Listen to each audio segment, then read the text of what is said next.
नमस्कार. DLB learning पॉईंटमध्ये आपण सर्व विद्यार्थ्यांचे स्वागत आहे. आज आपण BCom प्रथम वर्षातील सत्र 1मधील मराठी विषय शिकणार आहोत. या मराठी विषयासाठी शब्दसाधना भाग 1 या पाठ्यपुस्तकातून अभ्यासक्रम घेण्यात आलेत. या विषयाची सुरुवात करताना आपण सर्वप्रथम अभ्यासक्रम आणि प्रश्नपत्रिकेचे स्वरूप या व्हिडिओमधून समजून घेऊया. तर चला आता आपण आधी अनुक्रमणिका काय आहे ते बघूया. चला अनुक्रमणिका बघूया. सत्र 1 मध्ये आपल्याला 4 विभाग दिले आहे आणि जे 4 विभाग दिले आहेत त्यांचे 4 विभागात विभाजन केलेले आहेत. पहिला विभाग आहे आपल्याला सत्र 1 मध्ये जे अभ्यासक्रम आहे त्याचे 4 विभागात विभाजन केले आहे. पहिला आहे गद्य विभाग, दुसरा पद्य विभाग, तिसरं व्यावहारिक मराठी आणि चौथं रोजगाराभिमुख मराठी. तर चला आधी आपण गद्य विभागाकडे बघूया. गद्य विभागात तुम्हाला 6 लेख दिलेले आहे, 6 पाठ दिले आहेत. पहिलं आहे भारतीय लोकशाहीचे भवितव्य काय. भारतीय लोकशाहीचे भवितव्य काय आहे, कसं आहे, कशा प्रकारे असायला पाहिजे, हे सगळं डॉक्टर बाबासाहेब आंबेडकर यांनी या पाठातून समजवलेलं आहे. त्यानंतर दुसरं आहे काळी आई. काळी आई हे पाठाचे लेखक व्यंकटेश माडगूळकर आहेत. संत तुकारामांचे अभंग. आपल्याला असं वाटतं संत तुकारामांचे अभंग हे कविता असायला हवी किंवा अभंग असायला हवे, पण हे जे अभंग आहेत हे पाठात रूपांतर करून आपल्याला सांगितलेलं आहे समजवून छानपणे. ते सांगितलेलं आहे लेखक निर्मल कुमार फडकुले यांनी. चौथं आहेत माझी शाळा. याचे लेखक आहेत प्रकाश खरात. समोर 5वं समतेचे वारकरी. समतेचे वारकरी कोण? म्हणजेच संत गाडगे बाबा आणि राष्ट्रसंत तुकडोजी महाराज. हे पाठ दिलेलं आहे. या पाठाचे लेखक आहेत अशोक राहणार. आणि शेवटचा पाठ आहे गद्य विभागातला लोककल्याणकारी राजा. आता लोककल्याणकारी राजा कोण आहे आपल्या सर्वांना माहिती आहे, ते आहेत छत्रपती शाहू महाराज. आणि या पाठाचे लेखक आहेत शरयू तायवाडे. हे होतं आपलं गद्य विभाग. आता आपण बघूया पद्य विभाग. पद्य विभागमध्ये आपल्या सगळी कविता आहेत. कोणती कविता आहे आणि त्याचे कवी आणि कवयित्री कोण आहेत हे आपण बघूया. सर्वात पहिलं दिलेलं आहे पद्य विभागामध्ये आपल्याला कविता दिलेली, अभंग दिलेला आहे. ज्ञानेश्वरांचे अभंग. आता ज्ञानेश्वरांचे अभंग कोण सांगणार? संत ज्ञानेश्वर यांनी सांगितले की ज्ञानेश्वर आहे त्यांचे अभंग काय आहे हे कवितामार्फत आपल्याला सांगितलेले आहेत. दुसरं आहे वनसुधा. या कवितेचे कवी आहेत वामन पंडित. तिसरी कविता आहे नवा शिपाई. याचे कवी आहेत केशव सूत. कविता मेंढ्र. या कवितेचे कवी आहेत विठ्ठल वाघ. त्यानंतर 5वं पोरी. या कवितेचे कवयित्री आहेत अनुराधा पाटील. आणि गाव. या कवितेचे कवी आहेत हेमंत कुमार कांबळे. हे होतं आपलं पद्य विभाग. पद्य विभागात आपल्याला या 6 कविता शिकायच्या आहेत. त्यानंतर तिसरं आहेत व्यावहारिक मराठी. व्यावहारिक मराठी हे आपल्याला बघायचं आहे. रोजच्या व्यवहारात आपण काय मराठी शिकतो, रोजच्या वापरातील व्यवहारातील काय आहेत ती मराठी आपल्याला बघायची आहे. पहिलं आहे म्हणी. आपण रोज म्हणी वापरतो. एक ना एक आपल्या बोलण्यात व्यवहारात एक ना एक म्हणी येतात. त्या म्हणी आहेत आपल्या अभ्यासक्रमात. त्यानंतर दुसरं आहे मुलाखत लेखन. मुलाखत लेखन मुलाखती देत आपण मुलाखत द्यायला जातो किंवा मुलाखत घेतो. मुलाखत देताना किंवा घेताना काय बाबी लक्षात घ्यायला हव्या, काय गोष्टी लक्षात ठेवायला हव्या, ते कशा प्रकारे असते, कशा प्रकारे मुलाखत द्यावी, ह्या सगळ्या गोष्टी आपल्याला डॉक्टर वैशाली धनविजय यांनी छानपणे स्पष्टीकरण सांगितलेलं आहे. आणि चौथा आहे रोजगाराभिमुख मराठी. रोजगाराभिमुख मराठीमध्ये आपल्या रोजच्या व्यवहारात रोज आपण ज्या मराठी आपली जे कौशल्य आहे ते आपण वेगवेगळ्या प्रकारे दाखवतो. ह्या सगळ्या रोजच्या व्यवहारातील रोज वापरणारे जे कौशल्य आहे त्याचं आपल्याला इथे पाठ्यक्रमात आपल्या अभ्यासक्रमात दिलेलं आहे. तर ते आहे व्यावहारिक कौशल्य. आपण व्यवहार करताना कोणते कौशल्य वापरायला पाहिजे, कोणते कौशल्य आपल्याला असायला हवे रोजच्या व्यवहारातले ते. आणि दुसरं आहे वाचन कौशल्य.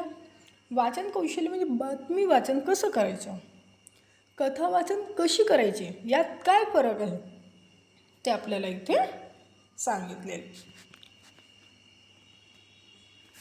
तर हे होतं आपल्या अभ्यासक्रमातील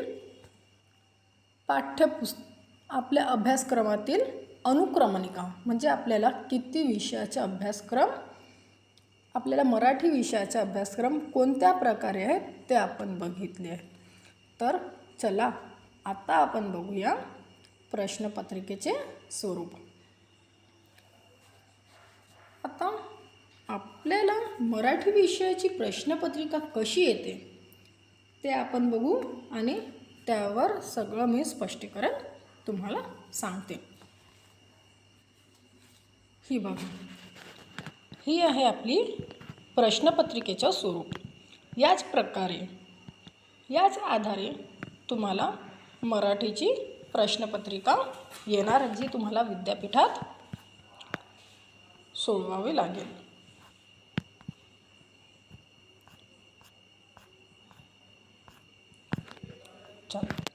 प्रश्नपत्रिकेचे स्वरूप. ही जी प्रश्नपत्रिका आहे ती 80 गुणांसाठी असते, 80 गुणांची असते आणि यासाठी वेळ असतो 3 तास. यात आपल्याला 5 प्रश्न दिले जाते. 80 गुणांसाठी 5 प्रश्न दिले जाते. प्रश्न क्रमांक 1 दीर्घ प्रश्न, प्रश्न क्रमांक 2 दीर्घ प्रश्न. त्यानंतर लहान प्रश्न असतात जे गटातील प्रश्न, प्रश्न क्रमांक 3 आणि 4 मध्ये ते पण तसंच गद्य विभाग आणि पद्य विभागावर असते. आणि प्रश्न क्रमांक 5 असते तुम्हाला जे आपण सांगितलं व्यावहारिक मराठी, त्या व्यावहारिक मराठीवर असतो प्रश्न क्रमांक 5 अ. आणि प्रश्न क्रमांक 5 ब हे असते रोजगाराभिमुख मराठी. अशा प्रकारे आपली प्रश्नपत्रिका असते. मी तुम्हाला आता समजून सांगते. प्रश्न क्रमांक 1 गद्यावर आधारित दीर्घ प्रश्न किंवा गद्यावर आधारित दीर्घ प्रश्न. आपल्याला प्रश्न क्रमांक 1 मध्ये 2 प्रश्न दिलेले राहतील 10-10 गुणांचे. त्यातून आपल्याला कोणताही एक प्रश्न सोडवायचा आहे. तसंच प्रश्न क्रमांक 2 हा पद्य विभागावर दिलं राहील. तेही 10-10 गुणांचे दिले राहील. एक तर तुम्हाला प्रश्न क्रमांक एक तर तुम्हाला वरचं सोडवायचं आहे किंवा दुसरं सोडवायचं आहे. 2 पैकी कोणते एक सोडवावं लागेल आणि ते आहे तुम्हाला दीर्घ प्रश्न असल्यामुळे ते राहतील 10 मार्काचे. समजलं. प्रश्न क्रमांक 1 आणि प्रश्न क्रमांक 2 हे तुम्हाला दीर्घ प्रश्न आहे. प्रश्न क्रमांक 1 गद्यावर आधारित, प्रश्न क्रमांक 2 पद्यावर आधारित. त्यानंतर आपण येऊया प्रश्न क्रमांक 3. प्रश्न क्रमांक 3 खालीलपैकी कोणत्याही एका गटातील सर्व प्रश्न सोडवा.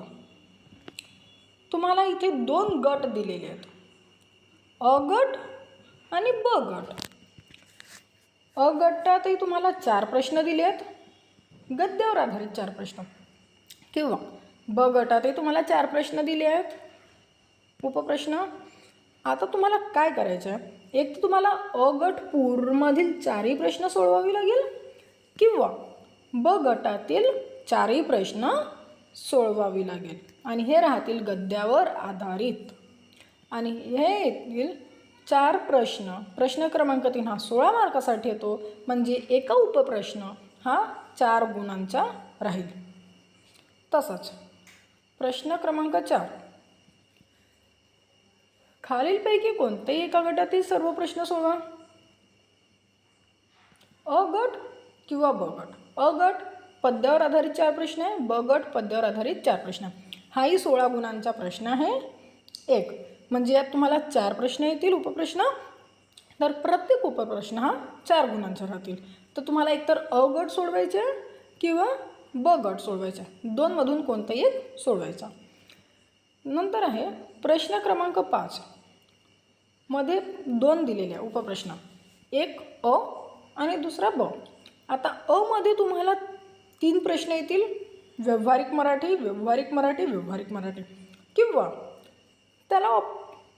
किंवा मध्ये पर्यायी 3 येतील. एक तर तुम्ही हे 3 पर्यायी किंवा त्याला दुसरे 3 पर्यायी करा, सोडवा. 3 एकतर या गटातले 3 सोडवायचे किंवा दुसऱ्या गटातले 3 प्रश्न सोडवायचे. आणि हे येतील तुम्हाला 12 गुणांसाठी प्रश्न क्रमांक 5 अ. तर एक प्रश्न राहतील 4 गुणांचा. त्यानंतर प्रश्न क्रमांक 5 ब, खालील बहुपर्यायी प्रश्नांपैकी योग्य पर्याय निवडा. आता हा जो प्रश्न क्रमांक 5 ब आहे, हा तुम्हाला बहुपर्यायी प्रश्न असतात. म्हणजे एक प्रश्न राहील, त्याला तुम्हाला पर्याय दिले राहतील, 3 ते 4 पर्याय दिले राहील. त्यातून एक कोणता योग्य तो पर्याय निवडायचा आणि तुमच्या उत्तरपत्रिकेमध्ये लिहायचा. हा जो प्रश्न आहे हा व्यावहारिक कौशल्य यावर आधारित येईल. रोजगाराभिमुख मराठी, व्यावहारिक कौशल्य यावर बहुपर्यायी 8 प्रश्न. आणि हा जो प्रश्न आहे हा येतील 16 मार्कांसाठी. यात तुम्हाला 8 प्रश्न येतील, 16 गुणांसाठी 8 प्रश्न, म्हणजेच एक प्रश्न हा 2 गुणांसाठी राहील, एका प्रश्नाला 2 गुण राहील. अशी ही तुमच्या प्रश्नपत्रिकेचे स्वरूप आहे. आता आपण हे बघूया गुणांचे विभाजन कसे केले जाते. यात गद्य विभाग हा 26 गुणांसाठी येतो, पद्य विभाग हा पण 26 गुणांसाठी येतो, व्यावहारिक मराठीला 12 गुण असतात आणि रोज व्यावहारिक मराठीवर तुम्हाला 12 गुणांचे प्रश्न विचारले जातात. आणि रोजगाराभिमुख मराठी, व्यावहारिक कौशल्य वर 16 गुणांचे प्रश्न विचारले जातात. असे एकूण 80 गुणांची प्रश्नपत्रिका तुम्हाला येते. आणि यासाठी असतो 3 तासाचा वेळ. 3 तासात तुम्हाला अशी एकूण 80 गुणांची प्रश्नपत्रिका सोडवावी लागतं. समजलं सर्वांना?